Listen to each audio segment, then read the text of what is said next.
마태복음 12장 그 무렵 안식일에 예수님께서 빌바사이를 걸어가셨습니다. 제자들이 너무 배가 고파서 밀 이삭을 잘라 먹기 시작했습니다. 바리새파 사람들이 이것을 보고 예수님께 말했습니다. 보시오, 당신의 제자들이 안식일에 금지된 일을 하고 있습니다. 예수님께서 대답하셨습니다. 너희는 다윗과 그 군사들이 굶주렸을 때 했던 일을 읽어보지 못하였느냐? 다윗은 하나님의 전에 들어가 자신도 먹을 수 없고 그 부하들도 먹을 수 없으며 오직 제사장만이 먹을 수 있는 진설병을 먹었다. 너희가 또한 안식일에 성전 안에서만큼은 제사장들이 안식일을 어겨도 죄가 되지 않는다는 것을 율법에서 읽어보지 못하였느냐? 내가 너희에게 말한다. 성전보다 더 큰 이가 여기 있다. 나는 희생제물보다 자비를 원한다라고 하신 말씀이 무슨 뜻인지 너희가 알았더라면 죄 없는 사람들을 죄인으로 단정하지 않았을 것이다. 인자는 안식일의 주인이다. 예수님께서 그곳을 떠나 유대인의 회당으로 들어가셨습니다. 회당 안에 손이 오그라진 사람이 있었습니다. 사람들이 예수님을 고발하려고 안식일에 병을 고치는 것이 옳습니까? 하고 예수님께 여쭈었습니다.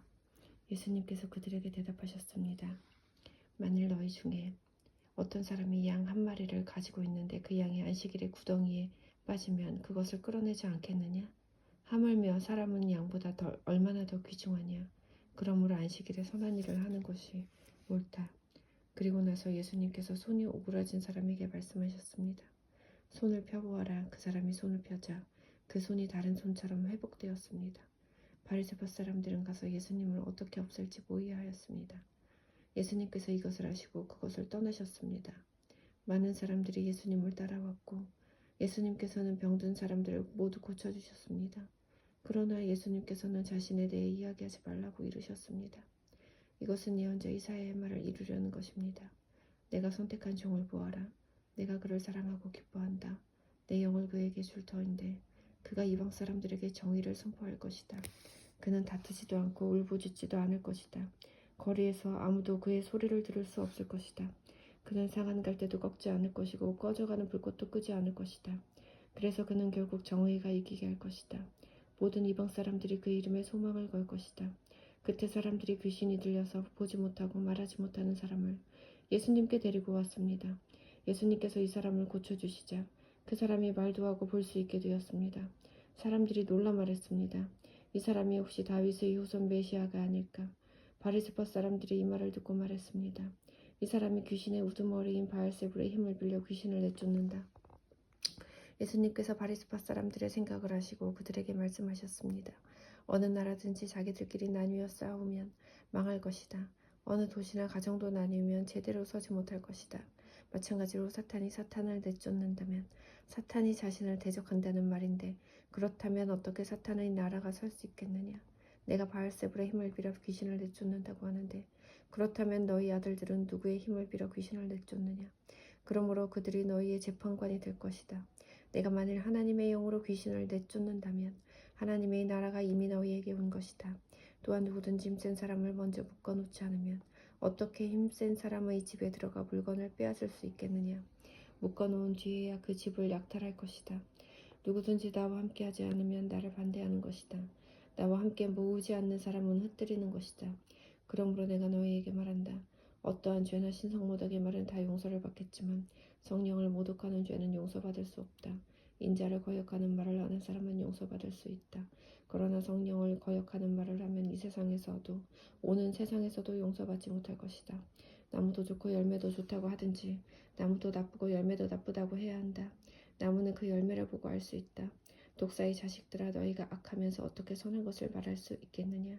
입은 그 마음속에 가득 찬 것을 말하는 것이다. 선한 사람은 선한 것을 쌓았다가 선한 것을 내고 악한 사람은 악한 것을 쌓았다가 악한 것을 낸다. 내가 너희에게 말한다. 사람이 무심코 내뱉은 사소한 말이라도 심판의 날에는 책임을 져야 한다. 네 말에 근거하여 네가 의롭다고 판정을 받을 수도 있고 죄가 있다고 판정을 받을 수도 있다. 그때 몇몇 율법학자들과 바리새파 사람들이 예수님께 말했습니다. 선생님, 우리에게 증거를 보여주십시오. 예수님께서 대답하셨습니다. 악하고 죄 많은 이 세대가 증거를 보여달라고 한다. 그러나 예언자 요나의 증거 외에는 보여줄 것이 없다. 요나가 3일낮 3일 밤 동안 꼬박 커다란 물고기 뱃속에 있었듯이 인자도 3일낮 3일 밤 동안 땅속에 있을 것이다. 심판의 나라에 니느웨 사람들이 이 세대와 함께 일어서서 이 세대를 심판할 것이다. 왜냐하면 그들은 요나의 전도를 듣고 회개했기 때문이다. 보아라, 요나보다 더 큰 이가 여기 있다. 심판의 나라의 남쪽 나라의 여왕이 이 세대와 함께 일어서서 이 세대를 심판할 것이다. 왜냐하면 그 여왕은 솔로몬에게 지혜를 들으려고 땅끝에서부터 왔기 때문이다. 보아라, 솔로몬보다 더 큰 이가 여기 있다. 더러운 영이 어떤 사람에게서 나와 쉴 곳을 찾아 물이 없는 곳에서 헤맸으나 찾지 못하고 이렇게 말했다. 내가 나왔던 집으로 다시 돌아가야겠다. 돌아와 보니 그 집이 여전히 비어있을 뿐만 아니라 깨끗이 청소되고 정리되어 있는 것을 알았다. 그때 그 더러운 영이 나가서 자기보다 훨씬 더 악한 7 영을 데리고 왔다. 그 영들 모두 그 사람에게 들어가 살게 되어 그 사람의 나중 상태가 처음보다 훨씬 더 나쁘게 되었다. 이 악한 세대도 이렇게 될 것이다. 예수님께서 사람들에게 말씀하고 계실 때 예수님의 어머니와 형제들이 예수님에게 할 말이 있다면서 밖에 서 있었습니다. 어떤 사람이 예수님께 말씀드렸습니다. 보십시오. 선생님의 어머니와 형제들이 선생님께 말을 하려고 밖에 서 있습니다. 예수님께서 그 말을 전해준 사람에게 대답하셨습니다. 누가 나의 어머니이고 누가 나의 형제들이냐. 그러고 나서 제자들을 가리키면서 말씀하셨습니다. 보아라, 내 어머니와 내 형제들이다. 누구든지 하늘에 계신 나의 아버지의 뜻을 행하는 사람이 내 형제요 자매요 어머니이다.